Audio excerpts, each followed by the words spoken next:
નમસ્કાર, આપ જોઈ રહ્યા છો સ્પાર્ક ટુડે ન્યૂઝ। કલોલના બોરીસના શિવ મંદિરમાં ભક્તોનો ભારે જમાવડો જોવા મળ્યો। મહાશિવરાત્રિનો પાવન પર્વ એટલે કે મહાશિવરાત્રિ બોરીસનાના વૈજનાથ મહાદેવ મંદિરમાં ભક્તોનો જમાવડો જોવા મળ્યો।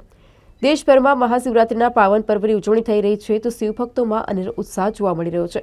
કલોલના અલગ અલગ મંદિરોમાં પણ શિવ દર્શન માટે ભક્તોનો ભારે ઘસારો થઈ રહ્યો છે તો મહાદેવના મંદિરમાં પણ વહેલી સવારથી જ ભોળાનાથના દર્શન માટે લાંબી કતારોમાં ઉભા રહ્યા હતા। પવિત્ર શિવલિંગ પર દુગ્ધાભિષેક અને જલાભિષેક કરી ધન્યતા અનુભવી હતી।